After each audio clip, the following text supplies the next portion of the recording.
வேற வருது. நடுவில் பார்த்தீங்கன்னா பொதுவாகவே நான் வந்து ரொம்ப ஒரு ஸ்ட்ரெயிட் ஃபார்வர்டான ஒரு ஆள், ஒரு மனசில் பட்டதை பேசிடுவாருன்னு எல்லாருக்கும் தெரியும். ஆனால் கொஞ்சம் காலகட்டத்துக்கு அப்புறம் கொஞ்சம் வயசாக சரி, இந்த ஆன்மீகத்து மேலே ஒரு ஈடுபாடு, கடவுள்னா என்ன, நம்ம இங்கே என்ன பண்ணுறோம், என்னடா டெய்லி ஓடிட்டே இருக்கோமே, வேலை செய்கிறோம், பிறந்ததுலேருந்து வேலை செஞ்சிட்ருக்கேன். ஸோ இந்த இறை அருள் அப்படின்னா என்ன, அதை பற்றி தெரிஞ்சுக்கணும்னு சொல்லி ரொம்ப ஒரு ஈடுபாடோட ஆன்மீகத்தில் ஒரு மாதிரி போயிட்டேன். உடனே சரி, முன்ன மாதிரி பேசுறதில்ல, இந்த கோவப்படுறதில்ல, அப்புறம் வந்து என்ன சொல்கிறது தான், இந்த நிறைய விஷயங்கள் பேசுறதில்ல. அதனாலே இந்த ஃபங்க்ஷனு, ஆடியோ ஃபங்க்ஷன் இதெல்லாம் போகிறது கிடையாது. ஸோ இவர் ஆன்மீகத்தில் போயிட்டாரு அப்படின்னு சொல்லிட்டு அப்படியே சாஃப்டாக போயிடுவாருன்னு ஏதோ நினச்சிட்டாங்க போல் இருக்கு. எந்த மண்ணில் பிறந்த புள்ளடா நான், என்ன ஆக்ரோஷமாக பேசுகிறாரு, இப்படி பேசுகிறாருன்னா யாரோட பையன்டா, டிஆர் பையன் இப்படி பேசாமல் இப்படி பேசுவார். இல்லை, காமெடியாக இருக்குது, என்ன இப்படி பேசிட்டாரு அப்படி பேசிட்டாருன்னு. இதில் வேற எனக்கு நிறைய பேர் கேட்டாங்க இந்த மாதிரி, இல்லை சார் எல்லா மற்ற நடிகர்களும் வந்து எதுவுமே இதை பற்றி கமெண்ட் பண்ணாமல் கையை கட்டிட்டு சாஃப்டாக இருக்காங்க, நீங்கள் மட்டும் ஏன் இந்த மாதிரிலாம் பேசி உங்களை மட்டும் கெட்டவன்னு சொல்ல போகிறாங்க? டே, நீங்கள் எனக்கு புதுசாகவாடா கெட்டவன்னு சொல்ல போகிறீங்க? இது வரைக்கும் எவ்வளோ சொல்லிட்டீங்களேடா, என்னை பற்றி நீங்கள் சொல்லலை, இல்லை புதுசாக என்னமோ இமேஜ் கெட்டு போயிட போகிற மாதிரி. உண்மையை பேசி கெட்டவன் பேர் வாங்குறது எவ்வளோ பெட்ரு. உங்களை மாதிரி நல்லவனாக நடித்து கெட்டவனாக இருக்கிறத விட உண்மையை பேசி கெட்டவன்னு பேர் வாங்குறதுல நான் வருத்தப்படவே இல்லை. நான் கெட்டவனாகவே இருந்துட்டு போகிறேன், அதை பற்றி கவலையே இல்லை. ஏன்னா நான் ஒன்றே ஒன்று தான் நான் சொன்னேன். நான் இந்த 3.5 வருஷம் வந்து நான் படம் பண்ணல, கடைசியாக வாழ இப்போ தான் ரிலீஸ் ஆச்சு, அவ்வளோ பிரச்சனை போச்சு. அப்போ நான் ஒரு பேட்டியில் இதில் கூட ஒரு மேடையில் சொல்லியிருந்தேன், நான் என்னை விட்டு எல்லாமே போச்சுங்க இந்த 3 வருஷத்தில். ஆனால் ஒரு ரசிகை என்னை விட்டு போகலங்க. தமிழ்நாட்டில் மக்களோட அன்பு என்னை விட்டு போலங்க. நான் 3 வருஷம் கழிச்சு படம் நடிக்கும் போது என் படத்தை வந்து யாரும் பார்க்காம இருந்திருக்கலாம். அப்படி இருந்திருந்தாங்கன்னா இன்னைக்கு இந்த மேடையில் நான் நின்று பேசவே முடியாது. ஆனால் அந்த படம் வாழு படம் 3 வருஷம் கழிச்சு ரிலீஸ் ஆனாலும், ஒரு லேட்டாக வந்த படமாக இருந்தாலும், என் மேலே அவ்வளோ அன்பு வச்சு அத்தனை பேர் வந்து அந்த படத்தை பார்த்தாங்க. எனக்கு அப்படி ஒரு இடத்த கொடுத்துருக்காங்க. அதுக்கு ஒரே காரணம் என்னன்னா, என்னுடைய அந்த உண்மை தான் என்னை இன்னைக்கு வரைக்கும் காப்பாத்துது. அதே மாதிரி இந்த அணி கிட்ட அந்த உண்மை இருக்கு. அந்த உண்மைக்காக தான் சிலம்பரசன் நீங்க வந்து இன்னைக்கு நின்று பேசுறேன். நான் அதை தயவு செஞ்சு மறந்துடாதீங்க. எனக்கு யாரையும் திட்டணும், இல்லை யார் மேலேயும் இல்லை அவருக்கு விஷால் மேலே ஏதோ கோவம் படுறேன், யாருங்க விஷால், எல்லாருமே என் ஃப்ரெண்ட்ஸு தாங்க. நான் அதை தான் சொன்னேன். நான் கார்த்தியாக இருக்கட்டும், விஷாலாக இருக்கட்டும், ஏன்னா பர்சனலாக இன்னொருத்தரை திட்டுறதுனால எனக்கு என்ன கிடைக்க போகுது? நான் என்ன அரசியலில் வரணுன்ற ஆசைலாம் எனக்கு கிடையாது, இன்றைக்கே சொல்லிடுறேன் நான். ஸோ அதனால் வந்து எனக்கு அந்த மாதிரி தாட் ப்ராசஸ்லாம் எதுவுமே இல்லை. ஆனால் எனக்கு நான் என்ன சொல்ல வரேன்னா, இந்த நீங்கள் என்ன வேணால் கேள்வி கேட்கலாம், என்ன வேணால் வந்து உங்களுடைய குற்றச்சாட்டாக இருக்கலாம். ஆனால் அதுக்கு ஒரு முறைன்னு ஒன்று இருக்குது, ஒரு வழின்னு ஒன்று இருக்குது. உங்களுடைய இந்த அணுகுமுறையும் இந்த வழியும், அந்த அணி நடத்துகிற அந்த வழியும் அந்த அணுகுமுறையும் எனக்கு பிடிக்கல. அதை ஒழுங்காக அழகாக நம்ம பேசி, நம்ம குடும்பம்னு பேசி தீர்த்துருக்கலாம். நம்ம குடும்பத்துக்குள்ளேயே நம்ம அடிச்சுக்கிறதுன்றது, வெளியில் இருக்கிறவங்க பார்த்து நம்மளை பார்த்து சிரித்து கேவலப்படுத்துகிற அளவுக்கு நம்ம நடந்துக்க தேவையில்லையன்ற ஒரு கோவத்தில் தான் வந்து நான் அப்படி பேசினேனே தவிர வேறு ஒன்றுமே கிடையாது. ரெண்டாவது, சரத் சாருக்கும் சரி, ராதாரவியனும் சரி, அவரை பற்றி எல்லாரும் சொல்லிட்டாங்க. இவங்க வந்து என்னென்ன தப்பாக சொல்லிட்டாங்க. நான் சொல்கிறேன், அவங்க வந்து இன்றைக்கும் நான் இங்கே வந்து நான் நிற்கிறேன்னு சொன்னால் உண்மையிலேயே அவங்க அவ்வளோ நல்லது பண்ணியிருக்காங்க. அந்த நல்ல மனிதர்களுக்கு நல்லது தான் நடக்கும். இதை யாராலையும் மாற்ற முடியாது. இந்த அணி கண்டிப்பாக வெற்றி பெற வேண்டும். எல்லாமல்ல இறைவனை வேண்டி கேட்டுக்கிறேன். நன்றி, வணக்கம். நன்றி சிலம்பரசன் அவர்களே. அடுத்ததாக தென்னிந்திய நடிகர் சங்கத்தின் தலைவர், நம் அனைவரையும் வழி நடத்தி கொண்டிருக்கும், வழி நடத்த போகும் நமது தலைவர் திரு ஆர் சரத்குமார் அவர்களை பேச அன்போடு அழைக்கிறோம்.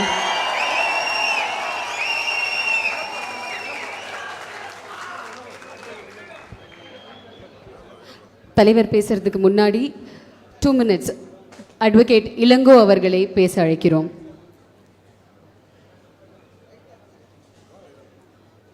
முக்கியமான விஷயங்கள் அவரும் தெரிவிக்க வேண்டியிருக்கு. அதன் காரணத்தால் இளங்கோ அவர்களை பேச அழைக்கிறோம். ஆருயிர் அண்ணன், 30 ஆண்டுகால நண்பர், என் உயிர் சுப்ரீம் ஸ்டார் சரத்குமார் அவர்களே, மற்றும் இங்கு கூடியிருக்கும் ஆன்றோர்களே, சான்றோர்களே, மேடையில் இருக்கு சான்றோர்களே, முதலில் நடிகர் சங்க வழக்குரைஞராக பேசிவிட்டு பிறகு ஏனென்றால் வழக்குரைஞரை எதுவும் பாதிக்காது. அடுத்து அண்ணன் படும் அவஸ்தையை பற்றி அண்ணி சொன்னார்கள். அந்த அவஸ்தை என்னையும் பாதித்ததால் அவருக்காக கவிதை ஒன்று படிக்கப் போகிறேன். ஏனென்றால் அவர் திருநெல்வேலியில் தேர்தலில் நின்று தோல்வியை தழுவிய போது கூட அந்த தோல்வி என்னை பாதித்தது. அவருக்காக நான் கவிதை கொடுத்திருக்கின்றேன் தினகரனில். மேகம் மறைப்பது சூரியனுக்கு தோல்வி இல்லை, தேகம் இழைப்பது நிலவுக்கு தோல்வி இல்லை, புவனம் இருளில் மூழ்கும் மன்னவா, துயரம் பூமிக்குத்தான் அல்லவா, அலைகளில் சில நேரம் பிரேதங்கள் கரை சேரும், அவை வெற்றி ஆகாது ஒருபோதும், வீசிய புயலுடன் வாழ்வில் பேசிய வண்ணி, தூசி கிளப்பும் ஆடிக்காற்று எம்மாத்திரம், ஒளிக்காக ஒரு நாள் பூமி எங்கும் நிச்சயம், வெளியில் வா சூரியனே அன்றுதான் உற்சவம் என்று அன்று கொடுத்தேன். இன்னைக்கு யார் யாரோ சின்ன சின்ன பசங்கள்லாம் அவரை கேள்வி கேட்கும்பொழுது மனசு ரொம்ப பாதிச்சிருச்சுங்க. அதாவது நேருக்கு நேர் மோதுபவன் தான் ஆம்பளை, இல்லைன்னா அவன் படத்து டைட்டில் மட்டும்தான் ஆம்பளை. யாரோ சம்பந்தம் இல்லாதவங்களெல்லாம் இங்கே வர வச்சு அவருக்கு 5 வாட்டி நீங்கள் ஃபோன் பண்ணீங்க எனக்கு தெரியும். அவரை இங்கே வர வச்சு அண்ணன் பேரில் அவதூறா புழுதி வாரி இறைச்சிங்க. அப்படிப்பட்டவங்க ஆம்பளையா? சரி, இப்போ வழக்குரைஞராக ஒரு சில விஷயங்கள் சொல்கிறேன். ஏன் இன்னும் வழக்கு நிலுவையில் உள்ளது, கட்டடம் எங்கே என்ற கேள்விக்கு இதுதான் பதில். மெட்ராஸ் ஹைகோர்ட்டில் 2010ஆம் ஆண்டு முதல் 4 லட்சம் வழக்குகள் நிலுவையில் உள்ளன. இதில் 3,60,000 வழக்குகள் சிவில் வழக்குகள். ஒவ்வொரு வருடமும் 1,60,000 சிவில் வழக்குகள் பதிவு செய்யப்படுகின்றன. எனவே அறக்கட்டளை வழக்குகள் என்றாலே சென்னையில் முடியவே 10 வருடங்கள் ஆகும். அதன் பின் உச்ச நீதிமன்றத்தில் இன்னும் ஒரு 5 ஆண்டு.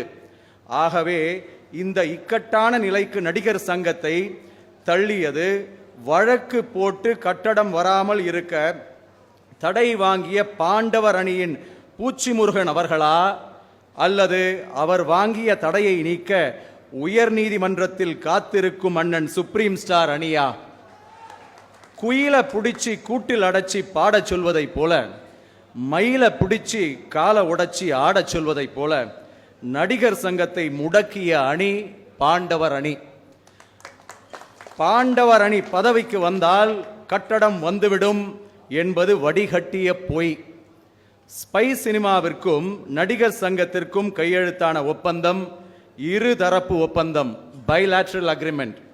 எனவே அதை பாண்டவர் அணி இல்லை, அவர்களின் பாட்டனார் அணி வந்தாலும் இவ்வழக்கு சுப்ரீம் கோர்ட் வரை செல்லும். 2030 வாக்கில்தான் கட்டடம் வருமா வராதா என்பதே தெரியும். இதற்கு யார் பொறுப்பு? நிச்சயமாக தடை வாங்கிய பாண்டவர் அணிதான் பொறுப்பு. தடை நீக்க போராடும் சுப்ரீம் ஸ்டார் அணி பொறுப்பல்ல. 28/7/2015 அன்று உயர் நீதிமன்ற மாண்பமை தலைமை நீதியரசர் கொண்ட அமர்வு கொடுத்த தீர்ப்பில் முறையாக சட்டப்படி நடிகர் சங்கத்தின் சட்ட துணை விதிகள் பைலாஸ் சங்கங்களின் பதிவாளர் அலுவலகத்தில் முறையாக பதிவு செய்திருப்பதையும் தலைமை நீதியரசர் சுட்டிக்காட்டியிருக்கிறார். நீதியரசர் Thiru Chandru all is not well என்று சொல்லிவிட்டார் என்று தப்பட்டம் அடிப்பவர்களுக்கு தலைமை நீதியரசர் எங்களுக்கு கொடுத்த நற்சான்றிதழ் கண்ணில் படவில்லையா? சுப்ரீம் ஸ்டார் அணியின் பதவிக்காலம் முடிந்துவிட்டது, இனி அவர்கள் அணி தொடரக்கூடாது, அவர்கள் பதவி வகிக்கும் போது தேர்தல் நடத்தக்கூடாது என்று பாண்டவர் அணி சார்பாக எடுத்து வைத்த வாதத்தை தலைமை நீதியரசர் நிராகரித்தாரே. இதை ஏன் பாண்டவர் அணி சொல்லவில்லை? தலைமை நீதியரசர் தீர்ப்பில் தேர்தல் அறிவிப்பும் தேர்தல் தேதி பற்றிய அறிவிப்பும் தற்போதைய நடிகர் சங்க நிர்வாகம் நீதியரசர் மாண்பமை திரு பத்மநாபன் அவர்களை கலந்து ஆலோசித்து அறிவிப்பை வெளியிட உரிமை கொடுத்தும் அதை அண்ணன் சுப்ரீம் ஸ்டாரும் அண்ணன் ராதா ரவி அவர்களும் மாண்பமை நீதியரசர் திரு பத்மநாபன் மேல் வைத்திருக்கும் மதிப்பால் மரியாதையால் அவருக்கு அந்த பொறுப்பை விட்டு கொடுத்தார்கள். இது பாண்டவர் அணிக்கு தெரியாதா? ஞாயிற்றுக்கிழமை தேர்தல் நடத்த நாங்கள் உத்தரவு வாங்கிவிட்டோம் என்று அவர்கள் சொல்வதும் பொய். நீதிமன்ற உத்தரவில் எந்த கிழமையில் தேர்தல் வைப்பது என்பது தற்போதுள்ள நிர்வாகத்தின் சௌகரியம் என்றுதான் குறிப்பிடப்பட்டுள்ளது. நீதியரசர் திரு பத்மநாபன் அவர்களின் நியமனமும் சங்கங்களின் பதிவாளர் மற்றும் எங்கள் தரப்பினரையும் கலந்து ஆலோசித்த பிறகே தலைமை நீதியரசர் அறிவித்தார். எனவே நீதிமன்றத்தில் அவர்கள்தான் வெற்றி பெற்று விட்டார்கள். அவர்கள் கேட்டதெல்லாம் கிடைத்துவிட்டது, நாம் என்னமோ தோற்றுவிட்டோம் என்பது அவர்கள் உருவாக்கிய மாயை. நாடக நடிகர்கள் மத்தியில் பாண்டவரணி போட்ட நாடகம். அடுத்து என் அண்ணன் சுப்ரீம் ஸ்டாருக்காக நான் வடித்த கவிதை. தலைநகர் டெல்லியில் பிறந்த தலைவன், தலைநகர் டெல்லியில் பிறந்த தலைவன், மலை என தடைகள் வந்தபோதும், மலை என தடைகள் வந்தபோதும் அலை என உடைத்தான் எந்த நாளும், மலை என தடைகள் வந்தபோதும் அலை என உடைத்தான் எந்த நாளும். பாராளுமன்றத்தை பார்த்தவன், பாராளுமன்றத்தை பார்த்தவன் தோட்டத்தில் தென்றலாய் நுழைந்தவன், பாராளுமன்றத்தை பார்த்தவன் தோட்டத்தில் தென்றலாய் நுழைந்தவன், தென்காசி தென்றலவன், தென்காசி தென்றலவன். அன்றே சொன்னேன், அன்றே சொன்னேன். நான் அண்ணனுக்கு கொடுத்த ஒரு 15 வருஷத்துக்கு முன்ன கொடுத்த கவிதையில் நான் அப்போ சொல்லியிருப்பேன், அன்றே சொன்னேன் ஐநா சபையில் இருக்க வேண்டியவன் அபிபுல்லா ரோட்டில் இருக்கிறாய் என்று.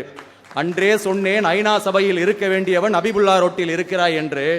4.5 கோடி கடன் அடைத்தாய், 4.5 கோடி கடன் அடைத்தாய், நாளெல்லாம் நடிகர் சங்கத்திற்கு உழைத்தாய். நீ நலிந்த கலைஞர்களின் பந்தம், நீ நலிந்த கலைஞர்களின் பந்தம் தீப்பந்தம், நீ நலிந்த கலைஞர்களின் பந்தம் தீப்பந்தம், அவர்களின் நலனுக்கென போட்டாய் ஒப்பந்தம். நீ நலிந்த கலைஞர்களின் பந்தம் தீப்பந்தம், அவர்களின் நலனுக்கென போட்டாய் ஒப்பந்தம். இதற்கா இவ்வளவு சத்தம், இதற்கா இவ்வளவு சத்தம், வெடி சத்தம், வெடி சத்தம். நீ இடி, நீ இடி, உன் எதிரில் என்ன செய்யும் வெடி, நீ இடி, உன் எதிரில் என்ன செய்யும் வெடி. குழந்தாய் முதலில் சினிமாவில் ஒழுங்காக நீ நடி, நீ இடி, உன் எதிரில் என்ன செய்யும் வெடி. குழந்தாய் முதலில் சினிமாவில் நீ ஒழுங்காக நடி. போர் என்று வந்துவிட்டால் நாங்கள் எப்போதும் ரெடி. ஒன்று சேர்ந்து பந்து விளையாடட்டும் பிள்ளைகள் என்று, ஒன்று சேர்ந்து பந்து விளையாடட்டும் பிள்ளைகள் என்று சிசிஎல்லில் விட்டால் வென்று விடுவோம் உன்னை என்பதா. ஒன்று சேர்ந்து பந்து விளையாடட்டும் பிள்ளைகள் என்று சிசிஎல்லில் விட்டால் வென்று விடுவோம் உன்னை என்பதா. எல்லாம் பூச்சிக்கடியின் தாக்கம், எல்லாம் பூச்சிக்கடியின் தாக்கம். எப்படியாவது பதவிக்கு வர வேண்டும் என்கிற ஏக்கம், எல்லாம் பூச்சிக்கடியின் தாக்கம். எப்படியாவது பதவிக்கு வர வேண்டும் என்கிற ஏக்கம். நான் கடித்தேன், நான் கடித்தேன் என்று, நான் கடித்தேன், நான் கடித்தேன் என்று 4 அடி நண்பர், 4 அடி நண்பர் நாளெல்லாம் தப்பட்டம் அடிக்கின்றார். நான் கடித்தேன், நான் கடித்தேன் என்று 4 அடி நண்பர் நாளெல்லாம் தப்பட்டம் அடிக்கின்றார். அவரை எந்த படத்தில் பார்த்தீர்கள், அவரை எந்த படத்தில் பார்த்தீர்கள்? கண்டுபிடித்து சொல்வோருக்கு கட்டாயம் பரிசு உண்டு. தேர்தலுக்கு தடை வாங்கிய அணி பாண்டவர் அணி, தேர்தலுக்கு தடை வாங்கிய அணி பாண்டவர் அணி. தேர்தல் நடத்த நீதிமன்றத்தை நாடிய அணி ஆண்டவர் அணி, ஆளுகிற அணி, ஆளப்போகும் அணி. தடை வாங்குவது அவர்களின் வழக்கம், தடை வாங்குவது அவர்களின் வழக்கம். தடைகளை நீதி கொண்டு உடைப்பது நம் பழக்கம். உயரத்தில் இருந்தாலும், உயரத்தில் இருந்தாலும் சங்க உறுப்பினர் துயரத்தில் பங்கேற்றவர் சுப்ரீம் ஸ்டார். துயரத்தில் பங்கேற்றால், துயரத்தில் பங்கேற்றால் வெட்டியான் என்கிறார் வெட்டி பேச்சு பேசுபவர், வெட்டியான் என்கிறார் வெட்டி பேச்சு பேசுபவர். தாழ்த்தப்பட்ட தோழர்களை கிண்டல் அடிக்கிறார். கொட்டி கிடக்கும் புகழோடு, கொட்டி கிடக்கும் புகழோடு கொட்டி வாக்கத்தில் இருக்கும் கோமகனின் புகழை முதலில் எட்டிப்பார். கொட்டி கிடக்கும் புகழோடு கொட்டி வாக்கத்தில் இருக்கும் கோமகனின் புகழை முதலில் நீ எட்டிப்பார். கட்டி போடு அதுவரை உன் நாவை, கட்டி போடு அதுவரை உன் நாவை. அவதூறு பேசுகிறாய், அவதூறு பேசுகிறாய், அவர் எங்கள் அண்ணன். அவதூறு பேசுகிறாய், அவர் எங்கள் அண்ணன்.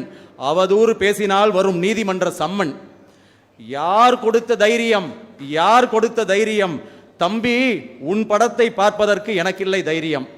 யார் கொடுத்த தைரியம்? தம்பி, உன் படத்தை பார்ப்பதற்கு எனக்கில்லை தைரியம். பாயும் புலி இருக்க வேண்டிய இடம் காடு, பாயும் புலி இருக்க வேண்டிய இடம் காடு, அதற்கெதற்கு அபிபுல்லா ரோடு? பாயும் புலி இருக்க வேண்டிய இடம் காடு, அதற்கெதற்கு அபிபுல்லா ரோடு? அண்ணன் ஆலமரம், அண்ணன் ஆலமரம், நீ சிலுக்கு மரம். அண்ணன் ஆலமரம், நீ சிலுக்கு மரம். சிலுக்கு மரமே, சிலுக்கு மரமே, சத்தம் போடுபவன் எல்லாம் போராளியா? சத்தம் போடுபவன் எல்லாம் போராளியா? சிலுக்கு மரமே, சிலுக்கு மரமே, சத்தம் போடுபவன் எல்லாம் போராளியா? களத்தில் இறங்கி யுத்தம் செய்பவன் போராளி, களத்தில் இறங்கி யுத்தம் செய்பவன் போராளி. இவர் போராளி, பாட்டாளி, நம்பி வந்தவர்களின் கூட்டாளி. தமிழ் சினிமாவின் பாண்ட், தமிழ் சினிமாவின் பாண்ட் இவர், ஜேம்ஸ் பாண்ட் இவர். இவர் முன் என்ன செய்ய முடியும் பாண்டவர்? தமிழ் சினிமாவின் பாண்ட் இவர், ஜேம்ஸ் பாண்ட் இவர். இவர் முன் என்ன செய்ய முடியும் பாண்டவர்?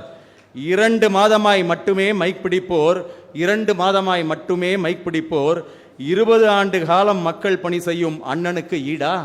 20 ஆண்டு காலம் மக்கள் பணி செய்யும் அண்ணனுக்கு ஈடா? சேரன் பாண்டியன் பார்க்காத நாடா? திருச்சியில் ரவி அண்ணனுக்கும் சவால் விடுகிறார். திருச்சியில் ரவி அண்ணனுக்கும் சவால் விடுகிறார். எரிமலைக்கு ஏற்காடு மலை சவாலா? எரிமலைக்கு ஏற்காடு மலை சவாலா? மலைக்கோட்டையில் மைக் பிடித்த தம்பி, மலைக்கோட்டையில் மைக் பிடித்த தம்பி, செயின்ட் ஜார்ஜ் கோட்டையில் மைக் பிடிப்பவர் என் சரத்தண்ணன். மலைக்கோட்டையில் மைக் பிடித்த தம்பி, செயின்ட் ஜார்ஜ் கோட்டையில் மைக் பிடிப்பவர் என் சரத்தண்ணன். நம்பி வந்தவர்களின் வானம் சமஸ்தானம், நம்பி வந்தவர்களின் வானம் சமஸ்தானம். நடிகர் சங்கத்திற்கு இவர்தான் வேணும். 18 படிகள் என்றாலே சபரிமலை, 18 படிகள் என்றாலே சபரிமலை. 18 அக்டோபர் வீசட்டும் நமது அலை. அண்ணன் அணிக்குதான் விழப்போகுது ஓட்டு, அண்ணன் அணிக்குதான் விழப்போகுது ஓட்டு. அவருக்கென என்றும் உண்டு இந்த கருப்பு கோட்டு.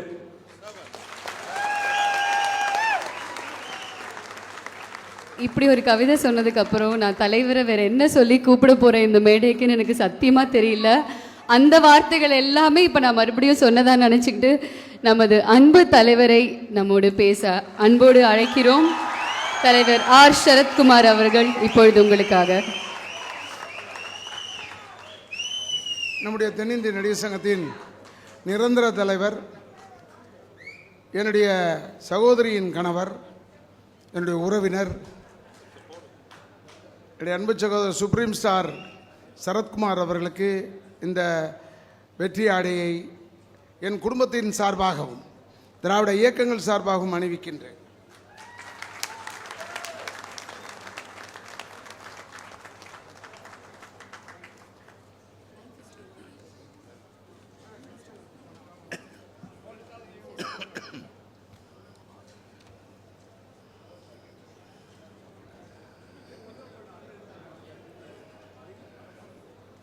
தென்னிந்திய நடிகர் சங்கத்தின்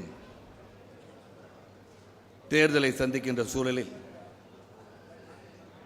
எங்களுடன் சேவை செய்து சிறந்த செயல் வீரர்களாக நிற்கின்றவர்களை அறிமுகம் செய்யும் கூட்டத்திற்கு வருகை தந்து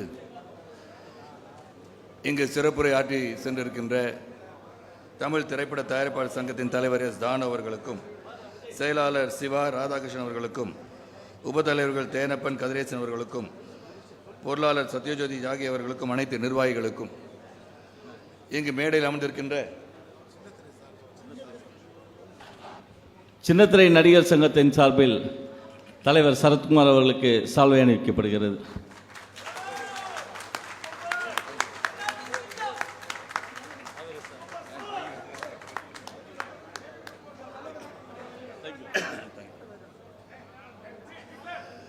இங்கு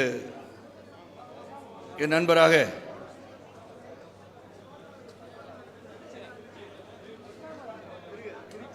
தருமபுரி மாவட்ட நடிகவேல் எம்.ஆர். ராதா நாடக நடிகர் சங்கத்தின் சார்பாக தலைவர் அவர்களுக்கு இந்த பொன்னாடை அணிவிக்கிறேன்.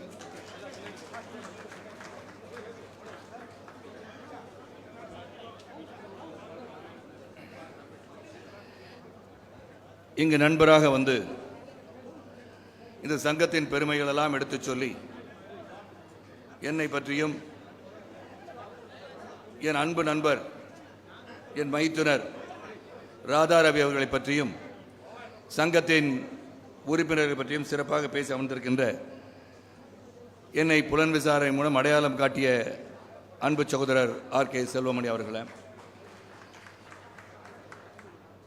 எந்த ஒரு நிகழ்வாக இருந்தாலும், அது அவருடைய குடும்ப நிகழ்வாக இருந்தாலும் சரி, திரைப்படத்தின் பிரச்சனையாக இருந்தாலும் சரி, கூப்பிட்ட குரலுக்கு நான் சென்றால் செல்வது ஒன்று, கூப்பிட்ட குரலுக்கு அவர் வருவது ஒன்று என்று என்னுடன் ஒன்றரை கலந்திருக்கின்ற என் அன்பு சகோதரர் சேரன் அவர்களே, இந்த மேடையில் அமர்ந்திருக்கின்ற வெற்றி வேட்பாளர்களே, இங்கு வருகை தந்து எனக்கு முன் உறுப்பினராகிய உங்கள் வாணி ராணி, உங்கள் சித்தி, என் மனைவி ராதிகா சரத்குமார் அவர்களே, மற்றும் என் குடும்பத்தை சார்ந்த அனைவருக்கும் முதல் என் வணக்கத்தை தெரிவித்துக் கொள்கின்றேன். இங்கு வருகை தந்திருக்க பத்திரிகை சோதர்களே, தொலைக்காட்சி நண்பர்களே, புகைப்பட நிபுணர்களே, சிறப்பு அழைப்பாளர்களே, இப்பகுதியை சார்ந்த என் சமத்துவ சொந்தங்களே,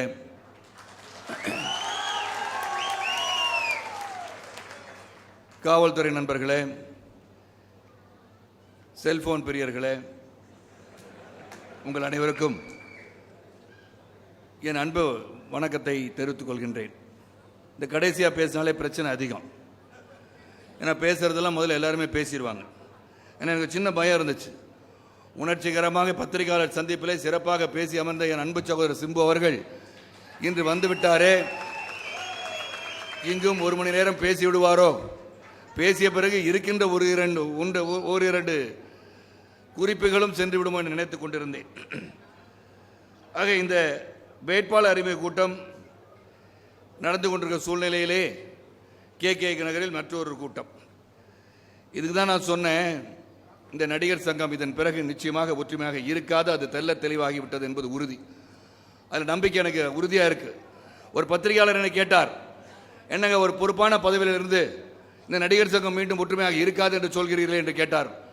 நான் இந்த நடக்கின்றதையெல்லாம் பார்க்கும்போது, அந்த அவதூறுகளை அள்ளி வீசும்போது, குறைபாடுகள் எடுத்து சொல்லும்போது, எந்த ஒரு ஆதாரம் இல்லாமல் பேசும்போது எனக்கு வலிக்கிறது என்று சொல்கின்றேன். ஆக நிச்சயமாக என் மனைவி சொன்னது போல என்ன சொல்றதுன்னா, நிறைய உழைச்சாச்சு, உழைச்சதுக்கு ஒரு மரியாதை இல்லைன்னு இது எப்படி இது ஒன்றா இருக்க முடியும்?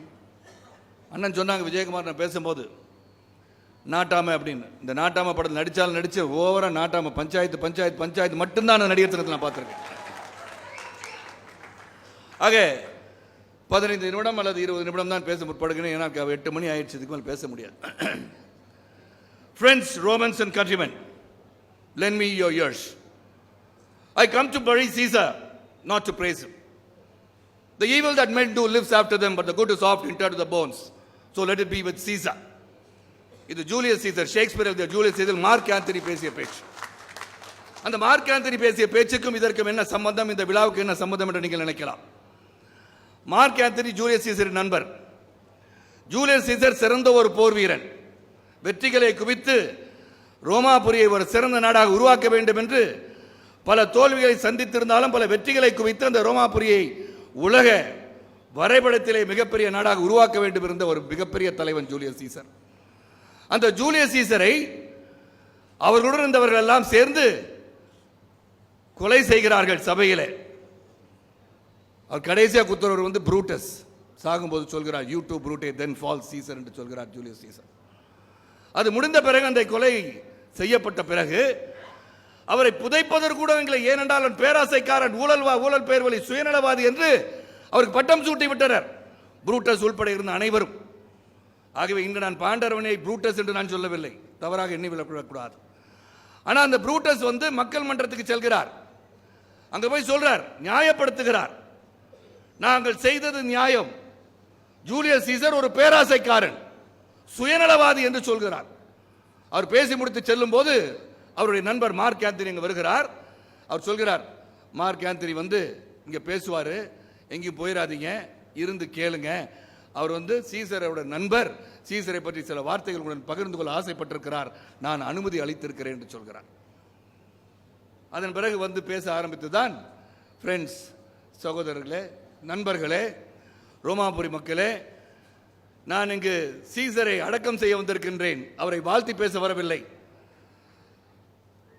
The good is oft interred to the bones என்று சொல்கிறார். I come to bury Caesar, not to praise him. அவரை வாழ்த்த வரவில்லை. The evil that men do lives after them. நீங்கள் செய்கின்ற ஒவ்வொரு குற்றமும் குற்றச் செயலும் நீங்கள் மறைந்த பின்னும் உங்களை தொத்திக் கொண்டிருக்கும். ஆனால் நீங்கள் செய்த நல்லவைகள் உங்கள் எலும்போடு இணைந்திருக்கும் என்று பேச துவங்குகிறான் மார்க் ஆந்தனி. அதுதான் நான் சொன்ன ஆங்கிலத்தில் பேசியது. அதில் அவர் பேசும்போது ஒவ்வொரு இடத்திலும் செய்த துரோகத்தை பற்றி பேசுகிறார்.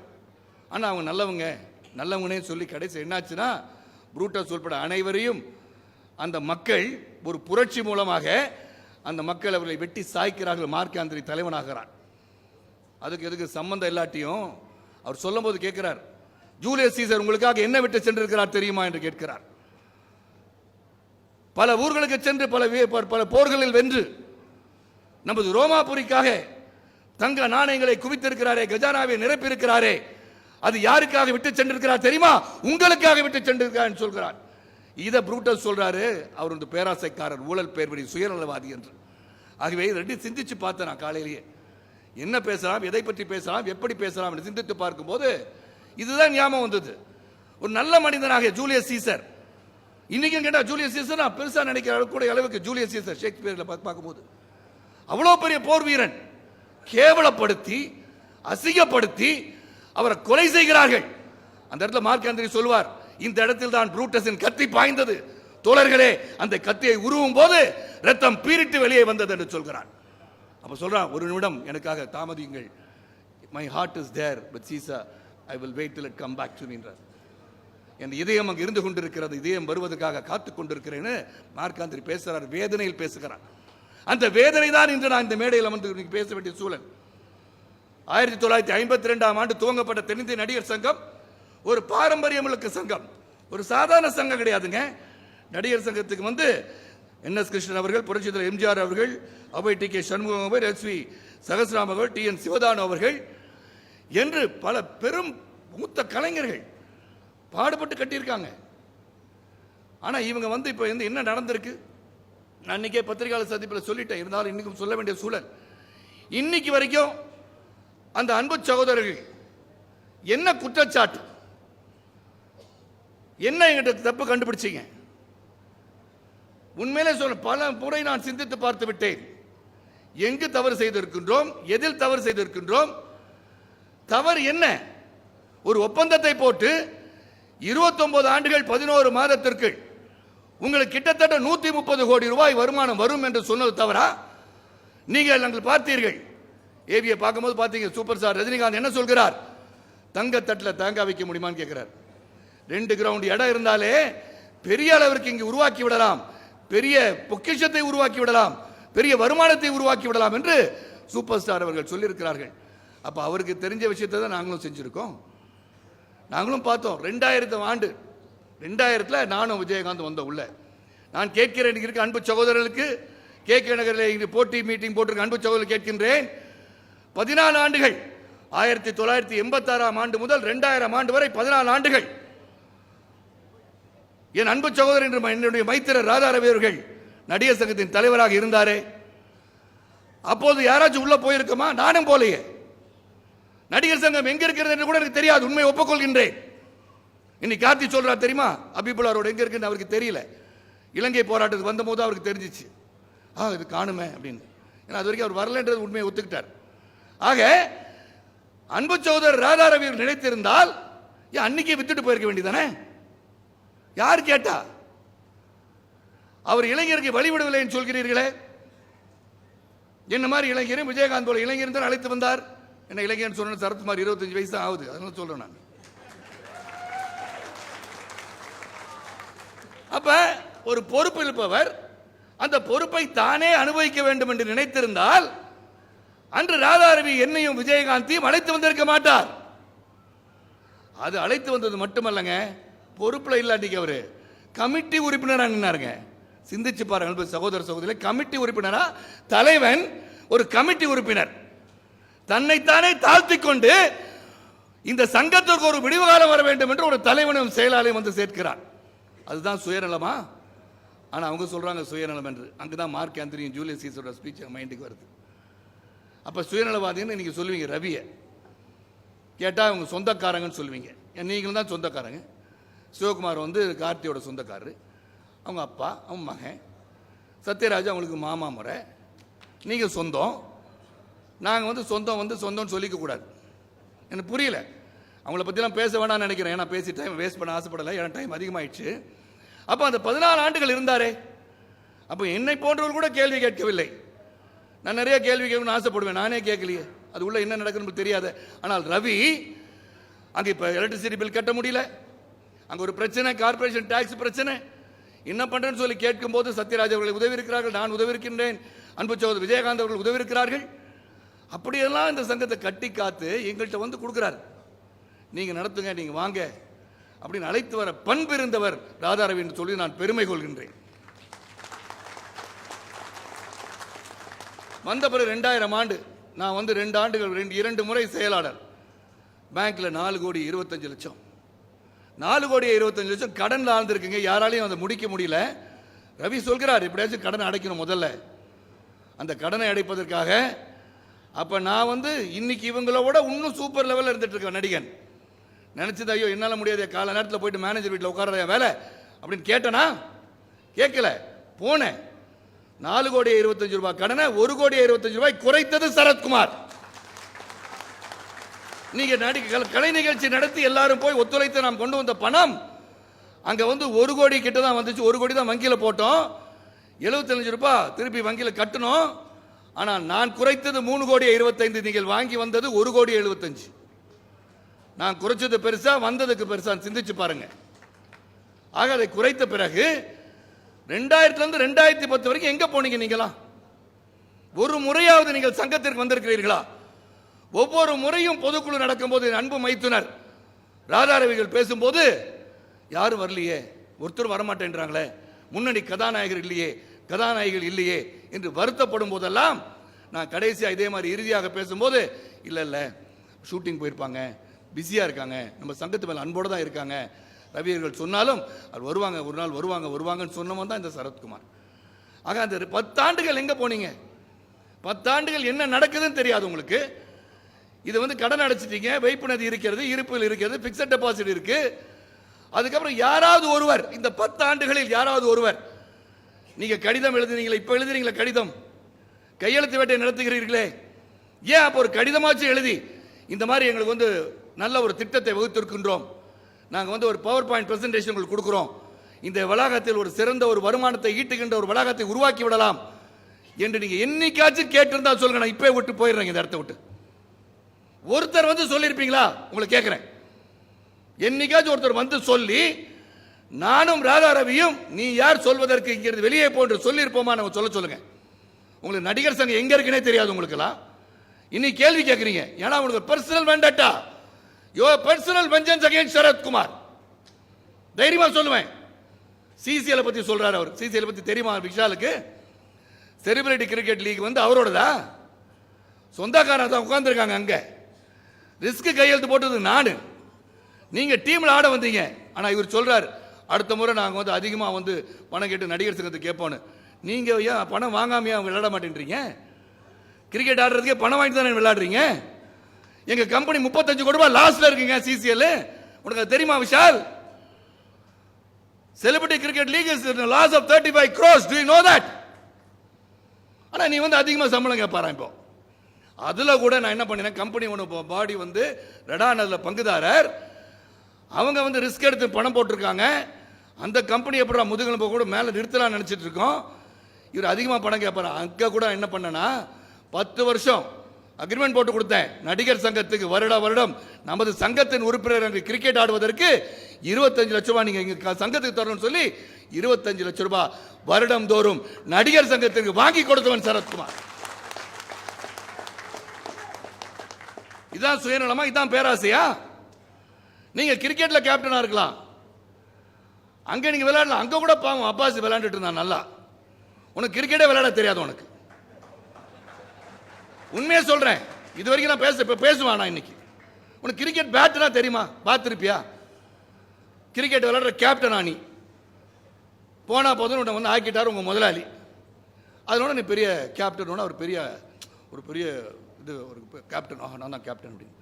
அதே அந்த டீமை வச்சுட்டு தான் இங்கே நிற்கிறார். அன்னைக்கு அந்த டீம் மட்டும்தான் இங்கே நிற்கும். அவர் விக்கெட் கீப்பர் கூட நிற்பார், ஃபாஸ்ட் பவுலர் கூட நிற்பார், ஓப்பனிங் பேட்ஸ்மேன் கூட நிற்பார். ஆனால் அவன் கூட வந்து கலைகுலம் நிற்கிறதா, நலிந்த எங்கள் நாடக கலைஞர் உன் பக்கம் நிற்கிறார்களா? சிந்தித்து பார். ஏன் நிற்கல? இப்போ போறாரு. இன்னைக்கு உண்மையில ரொம்ப வலிக்குது எனக்கு. நீங்க இவ்வளவு நாள் எந்த ஒரு நிகழ்ச்சிக்கு வந்தது இல்லையே. இந்த நிகழ்ச்சிக்கு வந்தீங்க. அன்பு சகோதரர் முரளி அவர்கள் எங்களுடைய செயற்குழு உறுப்பினராக இருந்து மறைந்தாரே, எவ்வளவு பேர் வந்தீங்க?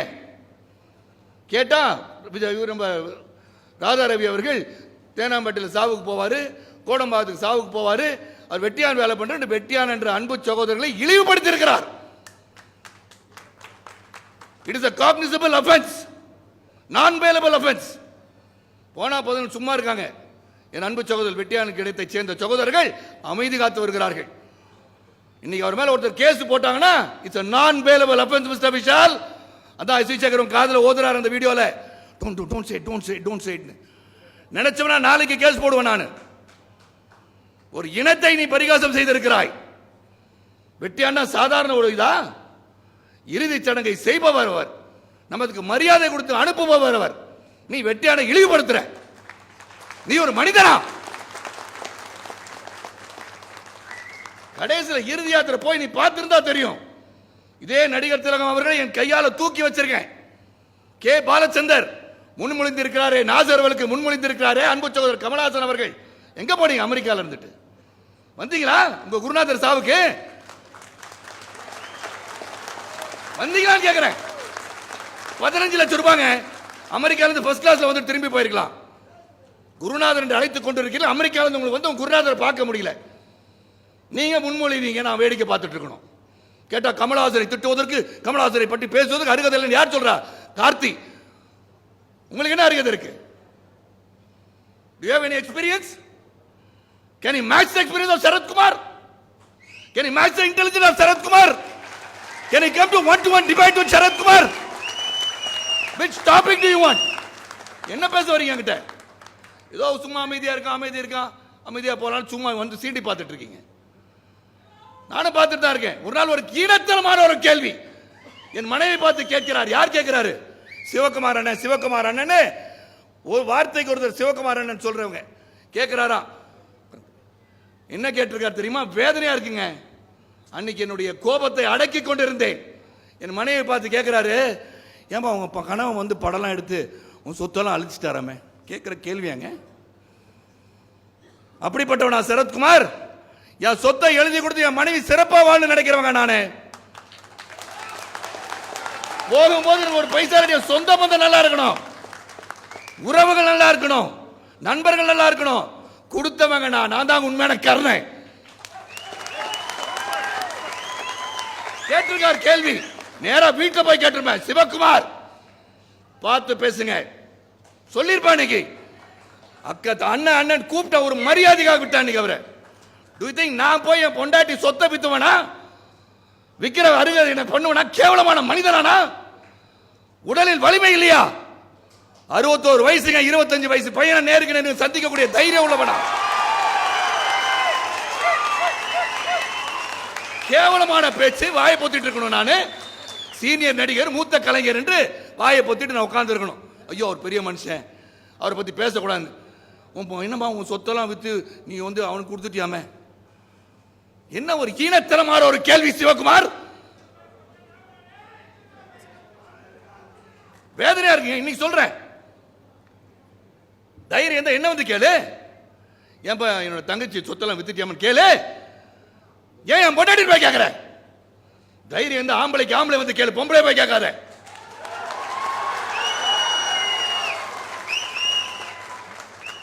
நான் வந்து என் சொத்தை வித்து கூட என் சொந்த பந்தத்தை, உறவினர்கள், நண்பர்களை காப்பாத்துறவங்க நானு.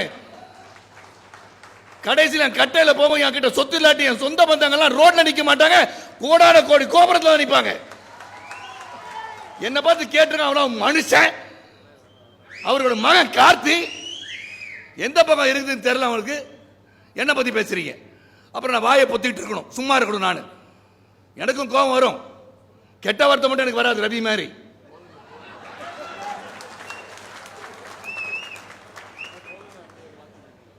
அதுக்கப்புறம் கார்த்தி ஒன்று சொல்லுவார். ஐயோ அது எங்கே போச்சுன்னு தெரியல, நான் வந்தேன், இலங்கை போராட்டத்துக்கு வந்தேன், திடீர்னு காணா போச்சு இந்த பில்டிங்கு. அப்போ நீ அந்த பக்கமே வரல, இப்போ ஏன் வரீங்க?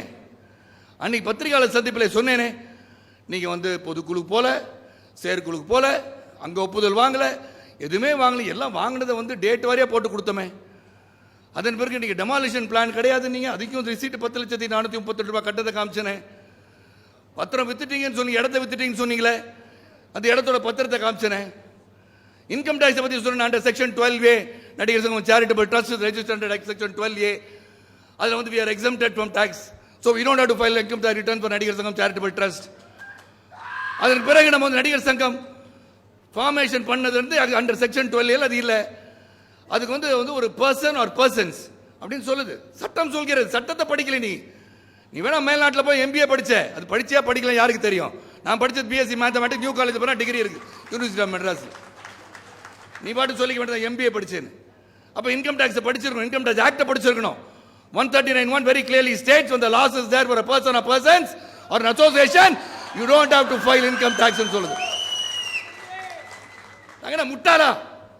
ஸ்தாபனத்தை நடத்துகின்றோம், கட்சியை நடத்தி கொண்டிருக்கின்றேன், ஒரு சட்டமன்றத்தில் இருக்கின்றேன், பாராளுமன்றத்தில் சென்றிருக்கின்றேன், அறிவோட பேசிட்டு இருக்கேங்க. அறிவு இல்லாம பேச மாட்டேன், தெரியாட்ட தெரியலன்னு சொல்லுவேன். தெரிஞ்சுக்க கத்துக்க ஆசைப்படுவேன். கற்றது கைமண் அளவு, கல்லாதது உலகளவு என்று சொல்வார்கள். கற்றுக்கொண்டிருக்கின்றேன். உங்களை மாதிரி எல்லாம் தெரிஞ்சவன் நான் சொல்ல மாட்டேன். இன்னும் நிறைய இருக்கு விஷயம், உலகத்தில் எவ்வளவு விஷயம் இருக்கு இன்னும் கத்துக்கிறதுக்கு. 25 வயசு தான் ஆச்சு. ஆமாங்க, 25 வயசு தான் ஆச்சு எனக்கு. ஏன்னா அதான் மாற்றம் வேணும். மாற்றம்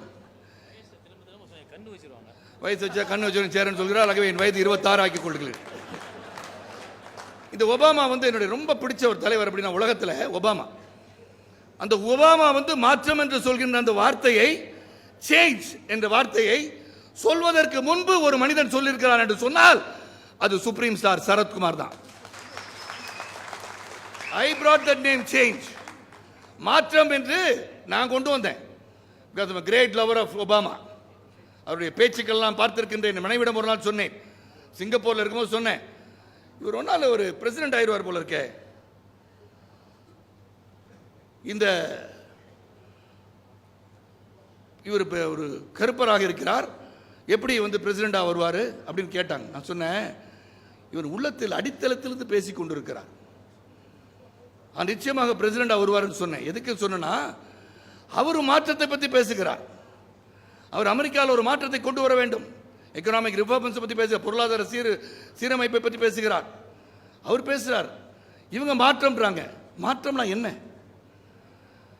மாற்றம் வந்து ஏதாச்சும் ஒரு புதுசாக இருக்கணும். நீங்கள் என்ன மாற்றத்தை கொண்டு வருவீங்க இது வரைக்கும் சொல்லியிருக்காங்களா? நல்லா யோசனை பண்ணி பாருங்க. ஒரு மாற்றம் வரலாங்க. அந்த மாற்றம் என்று சொன்னால் நீங்கள் பழைய வீட்டில் இருப்பீங்க, பழைய வீடு இடிஞ்சு விழுந்த பிறகு, அப்புறம் ஹாஸ்பிட்டல் 4 பேர் தூக்கிட்டு போன பிறகு அப்புறம் நீங்கள் வந்து கட்டுவீங்களா? புதிதாக கட்டுவதாங்க மாற்றம். பழமையிலிருந்து புதுமையாவது மாற்றம். பழசாவே இருக்கிறது பேர் மாற்றம் கிடையாது.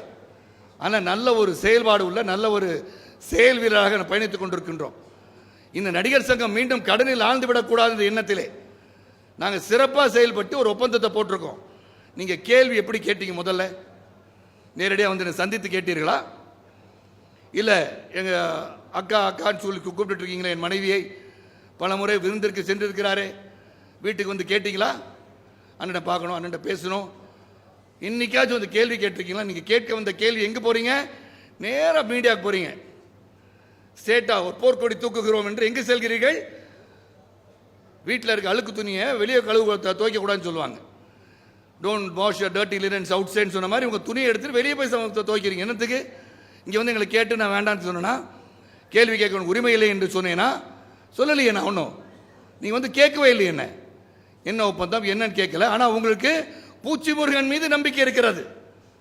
ஆனால் சரத்குமார் என்ற 33 ஆண்டு காலம் இங்கே இருந்து கொண்டிருப்பவருக்கு உங்களுக்கு நம்பிக்கை கிடையாது. என்ன வந்து கேள்வி கேட்கவும் இல்லை. ஆனால் இப்போ தேர்தல் அறிக்கையில் சொல்கிறீங்க, பூச்சி முருகன் கேஸை வாபஸ் வாங்கினா நாங்கள் வந்து ஒப்பந்தத்தை ரத்து செஞ்சிருவோம். அப்போ பூச்சி முருகனை கட்டுப்படுத்தி வைத்து கேஸை போட சொன்னது நீங்கள், கட்டணம் கட்டாமல் இருக்கிறது காரணம் நீங்கள் வந்து வாக்காளர் செஞ்சு வாக்கு கேட்க வருவீங்க. சிந்திச்சு பார்க்கணும் அன்பு சகோதர சகோதரிகளை. என்ன குற்றம் உங்களுக்கு? இதுதான் என்ன சொல்ல வரீங்க? உங்கள் நோக்கம் என்ன?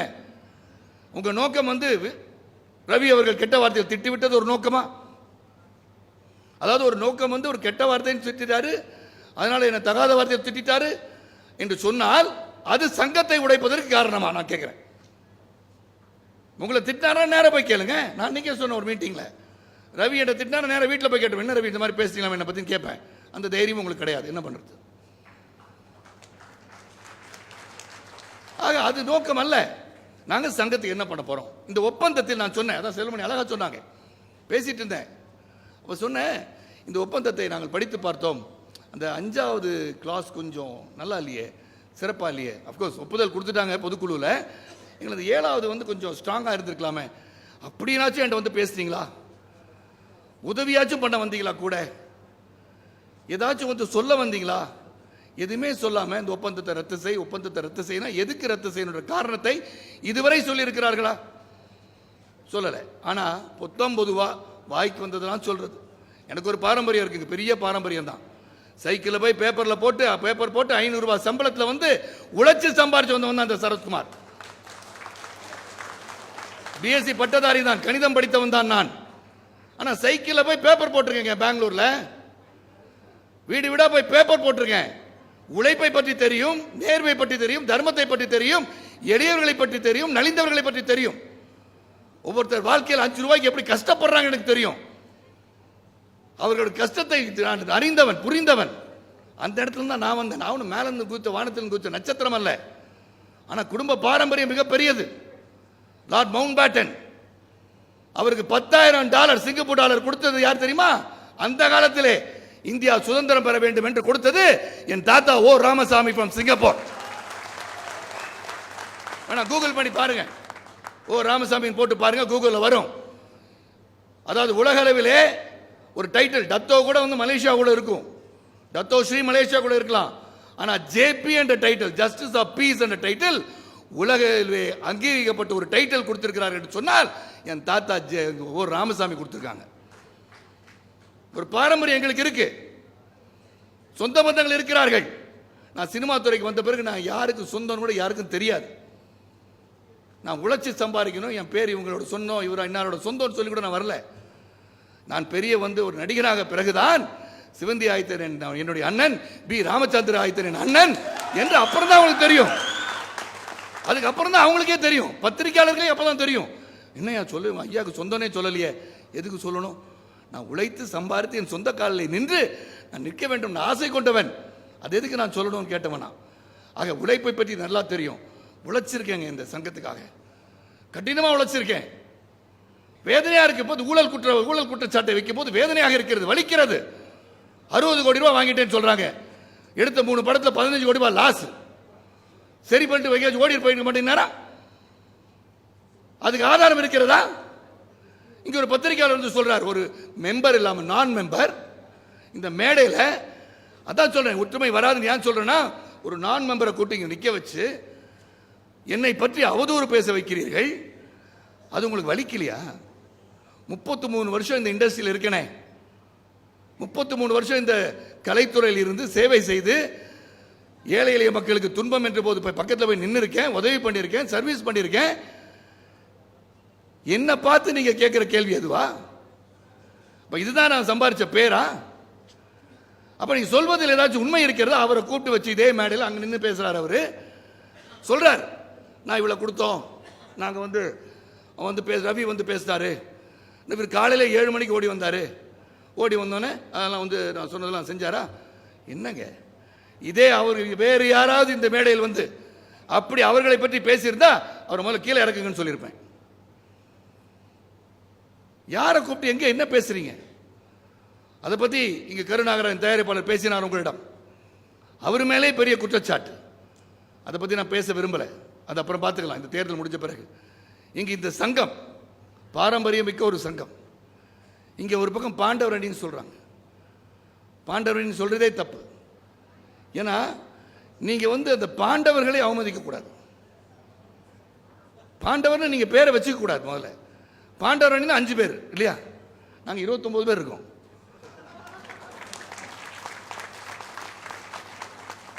அப்ப அவங்க 5 பேர் தான் இருப்பாங்க. அவங்க கூட இருக்க கமிட்டி மெம்பர்லாம் பாவம். முதல்ல சொல்லிட்டாங்க, நாங்கள் பாண்டவர் அணி 5 பேர் தான் இருப்போம், வேறு 24 பேருக்கு யாரும் ஓட்டு போடாதீங்கிட்டாங்க. தனித்தனியாக கேட்குறாங்க, எனக்கு மட்டும் போட்டுருங்கன்னு ஒரு இடத்துல போய் சொல்லியிருக்காங்க ஒருத்தர். ஆக பாண்டவர் அணின்னு சொன்னது தப்பு. பொய்யை மட்டும் சொல்கிறாங்க. இந்த பொய்க்கு மட்டும் நிறையா பேர் உண்டு, சுத்த பொய், அண்டப்புழுகு, ஆகாச புழுகு. ஆனால் உண்மைன்றது உண்மை மட்டும் தான் சொல்ல முடியும். சுத்தமான உண்மை, நேர்மையான உண்மை கிடையாது. எங்ககிட்ட உண்மை மட்டும்தான் இருக்குது. அந்த உண்மைக்கு அணி தேவையில்லை, உண்மைக்கு பெயர் தேவையில்லை, பொய்க்கு பெயர் தேவைப்படும். இந்த பொய், சுத்த பொய்யா, பச்சை பொய்யா சொல்றாயா, அண்ட புழுகையா அப்படின்னு பொய்க்கு வடைமொழிகள் நிறைய கொடுக்கலாம். ஆனால் உண்மைக்கு உண்மை தான் சொல்ல முடியும். there cannot be an exaggerated version for உண்மை. உண்மைதான். அந்த உண்மை இருக்கும் இடம் இது. இங்க எல்லாம் இருக்காங்களா, இவங்க தான் உண்மை.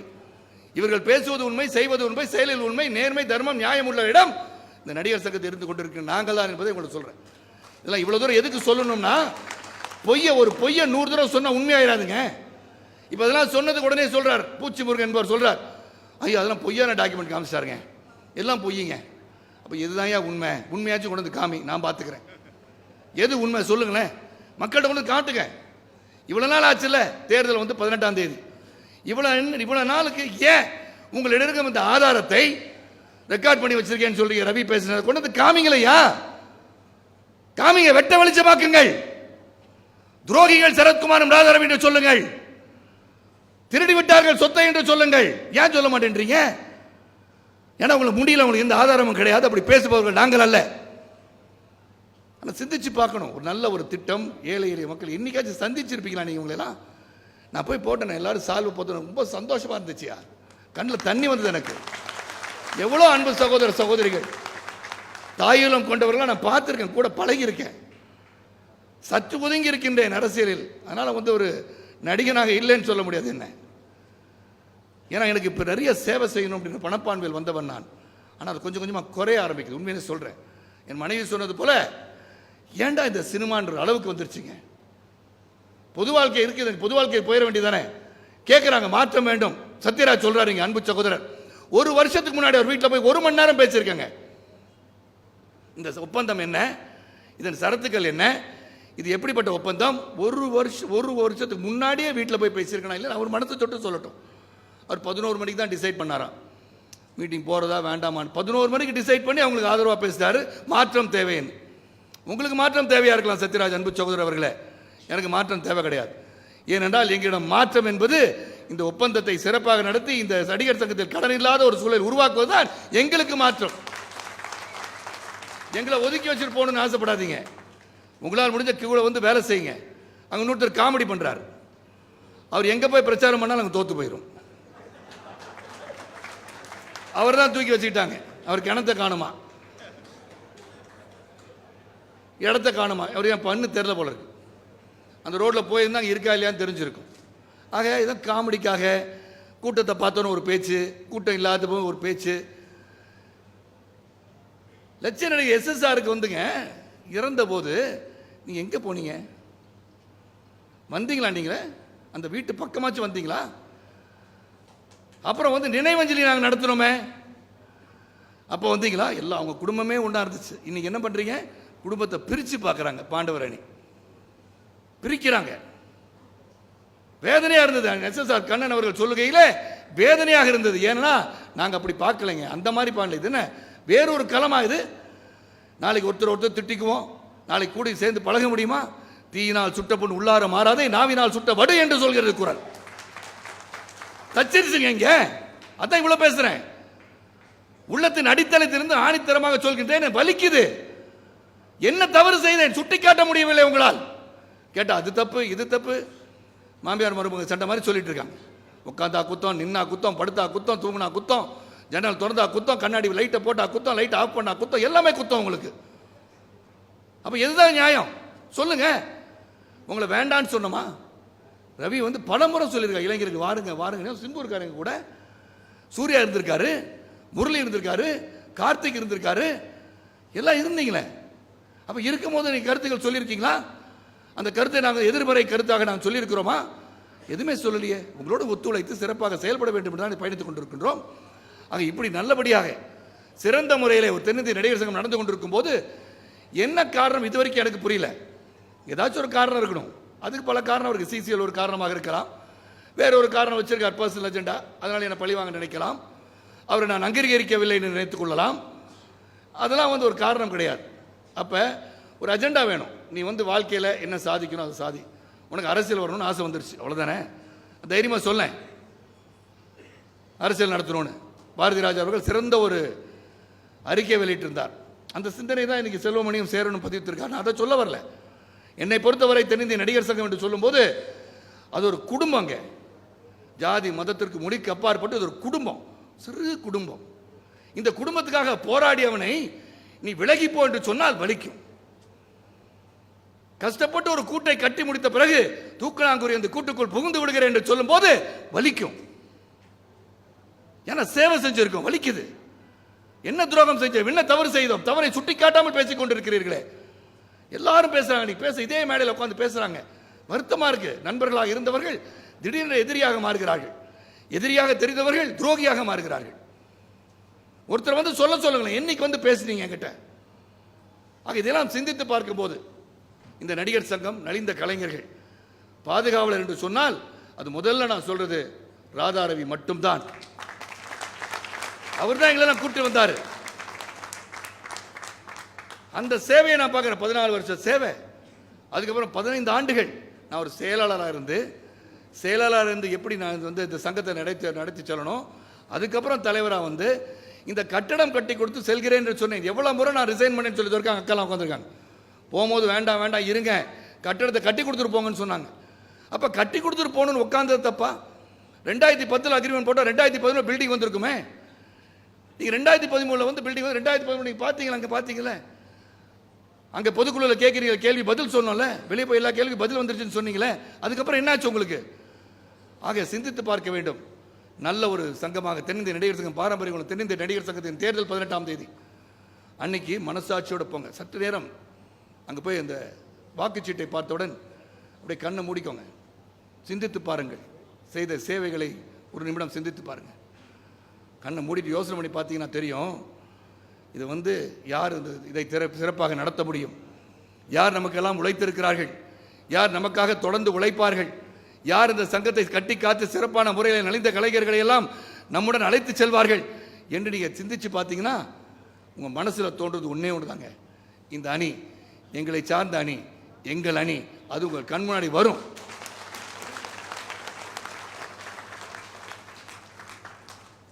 சேவை மனப்பான்மை உள்ளவர்கள் நாங்கள். சேவை மட்டும்தான் செஞ்சுருக்கேன்.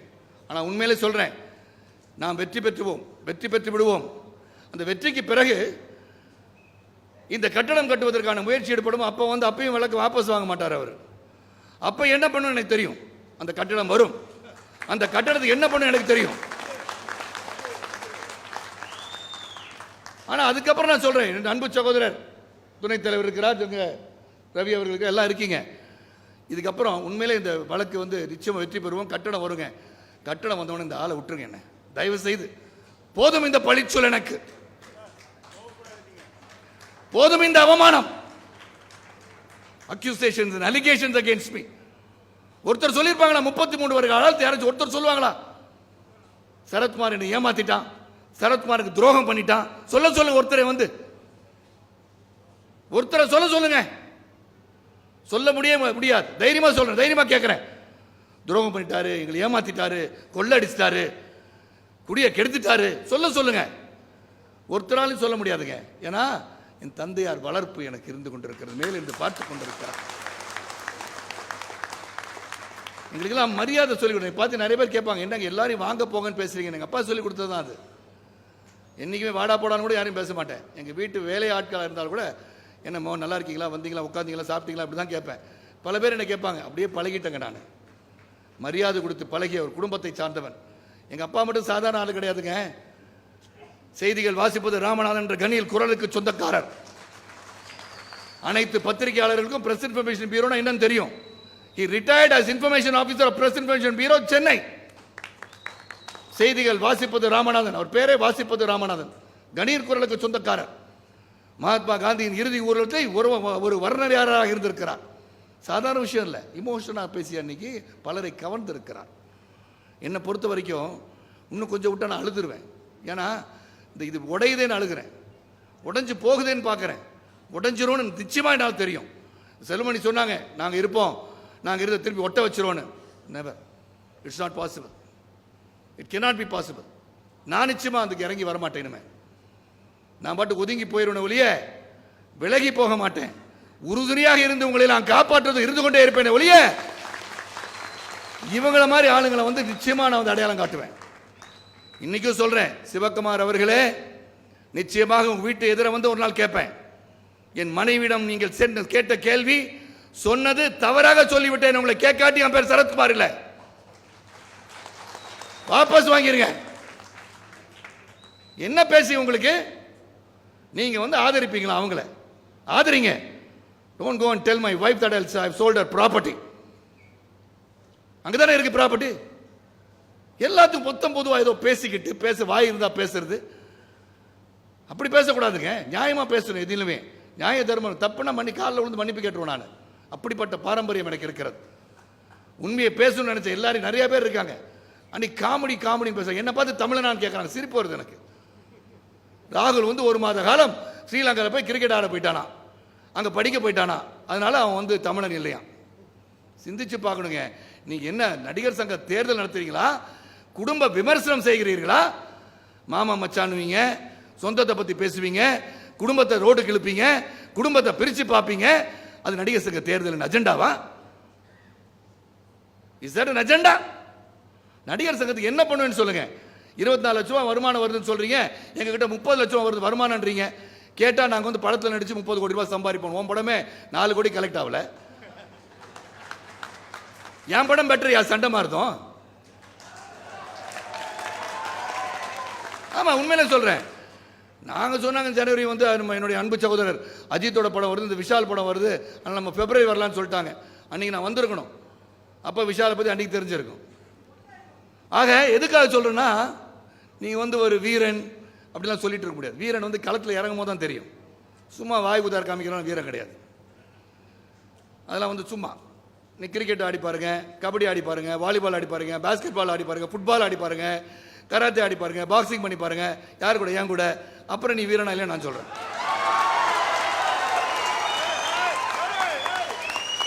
உனக்கு முன்னாடி நான் வந்து பல வித்தைகள் கத்துவேன். உங்களுக்கு முன்னாடி பல வித்தைகள் கத்தவனா? சாதாரண மனிதன் என்ன நினைச்சிடாதீங்க, சீண்டி பார்க்காதீங்க. என்ன கேட்டா நீங்க ரகசியங்கள் வெளியிடுவேன் சொன்னீர்களே, உடனடியாக ரகசியங்கள் வெளியிடுன்னு சொன்னீங்க. ஆமா சொன்னேன். தமிழகத்தில் என்னால் இருக்க முடியவில்லை என்று ஏளனம் செய்தாரே கமலஹாசன் அவர்கள், அமெரிக்காவில் போய் சொல்றார் ஒரு கூட்டத்தில்,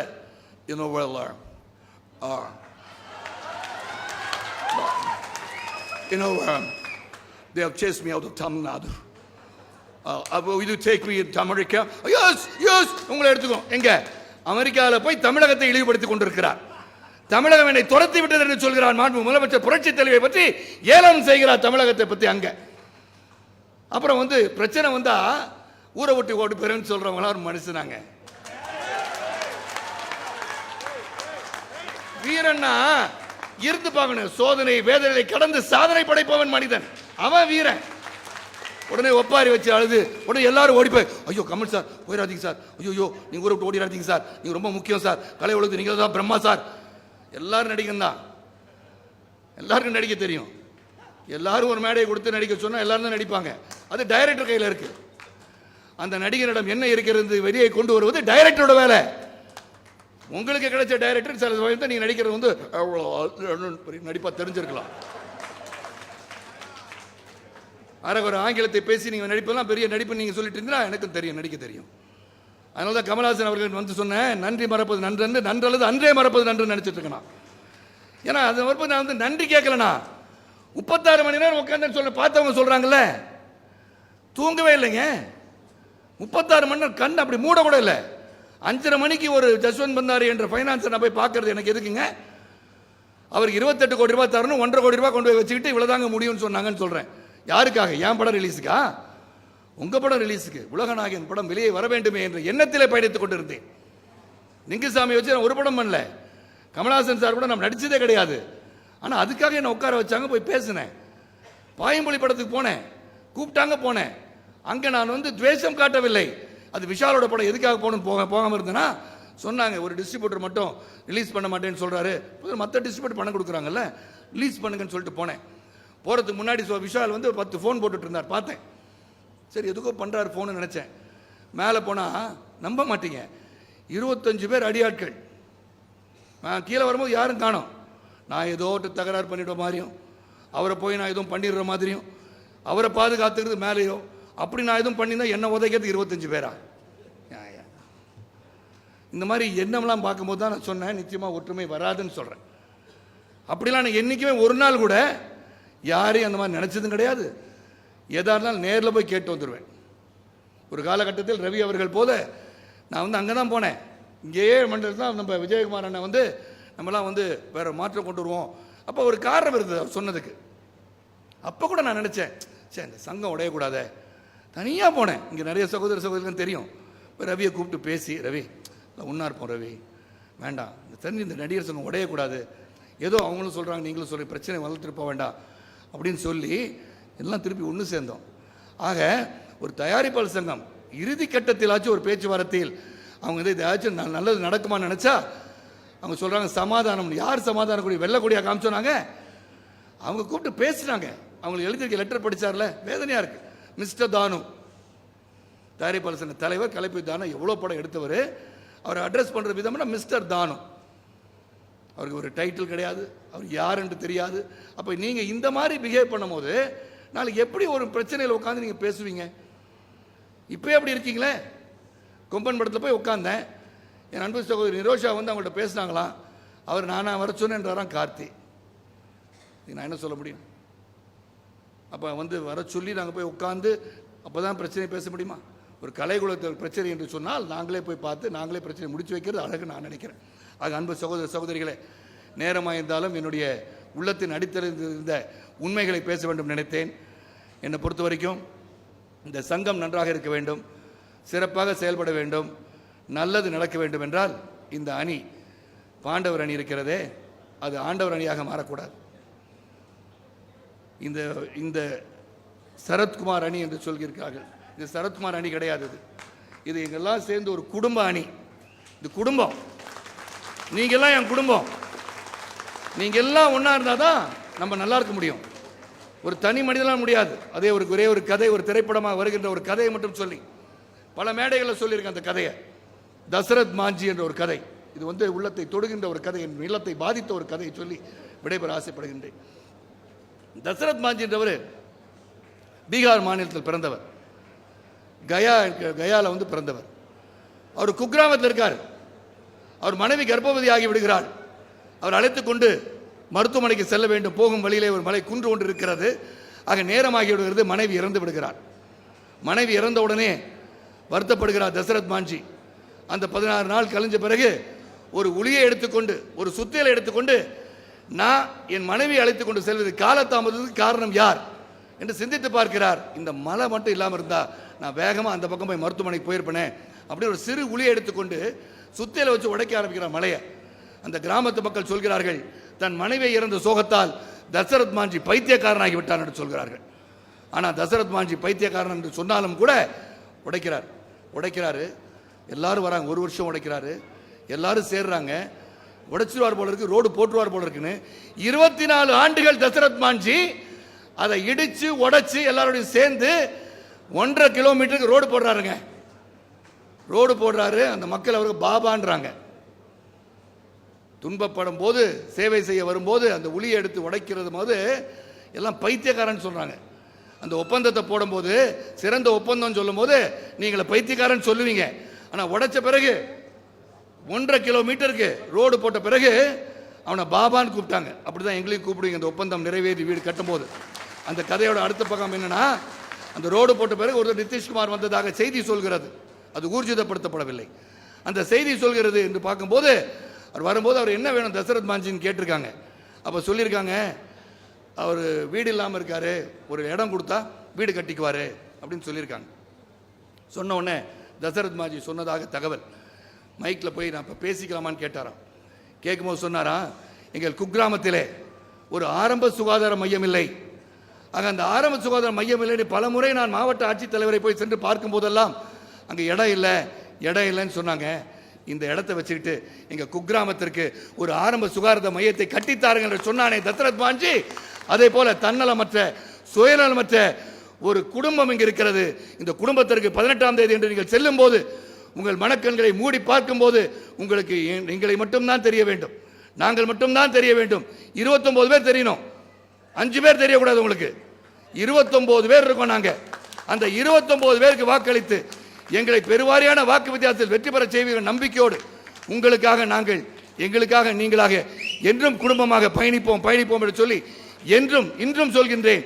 என் இறுதி யாத்திரை நடிகர் சங்க வளாகத்தில் இருந்து தான் சொல்லும் என்று சொல்லி விடைபெறுகின்றேன். நன்றி, வணக்கம். இந்த நம்முடைய தலைவர் அவர்களும் பொதுச் செயலாளர் அவர்களும் இங்கே வாருங்கள், தேர்தலுக்கு முன்னால் வெற்றியை நிரூபியுங்கள் என்று 2 வார்த்தை சொன்னதற்காக இங்கே 1200க்கும் மேற்பட்ட உறுப்பினர்கள் திரண்டு வந்து மதியம் 1 மணியிலிருந்து ஒரு போர்க்கால அடிப்படையில் ராணுவ கட்டுப்பாடுடன் அமர்ந்திருந்த உங்கள் அனைவருடைய பொற்பாதங்களை தொட்டு எங்கள் அனைவரின் சார்பில் நன்றி நன்றி நன்றி என்பதை தெரிவித்துக் கொள்கிறோம். இங்க முக்கியமான அறிவிப்பு சொல்றேன்.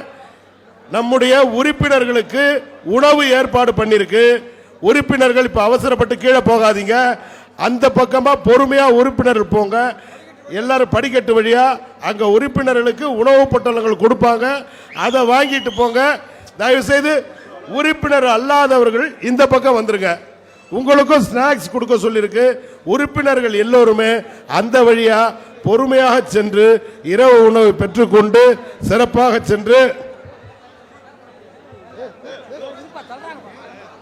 இந்த நேரத்தில் இங்கே வருகை புரிந்திருக்கின்ற நம்முடைய உறுப்பினர்கள், நமக்கு ஆதரவு தெரிவித்த தமிழ்நாடு திரைப்பட தயாரிப்பாளர் சங்கம், இங்கே நமக்கு வந்து ஆதரவு தெரிவித்த நம்முடைய இயக்குநர்கள் அன்பு சகோதரர் ஆர் கே செல்வமணி, சேரன் மற்றும் சின்ன திரையை சார்ந்தவர்கள், இங்கே வந்திருக்கும் ஊடக நண்பர்கள், புகைப்பட கலைஞர்கள், தொலைக்காட்சி நண்பர்கள் அனைவருக்கும், இங்கே ஒலி ஏற்பாடு செய்து சிறப்பான முறையில் கொடுத்த அன்பு சகோதரர்களுக்கும், இரவு பகல் பாராது இங்கே இந்த கூட்டத்தை சிறப்பாக நடத்த எங்களுடைய உயிராக இருக்கக்கூடிய ஏஆர்ஓக்கள் எல்லோருக்குமே இந்த நேரத்தில் நன்றி நன்றி நன்றியை தெரிவித்துக் கொள்கிறோம். தேசிய கீதம். அனைவரும் அசையாமல் நிற்குமாறு கேட்டுக்கொள்கிறோம்.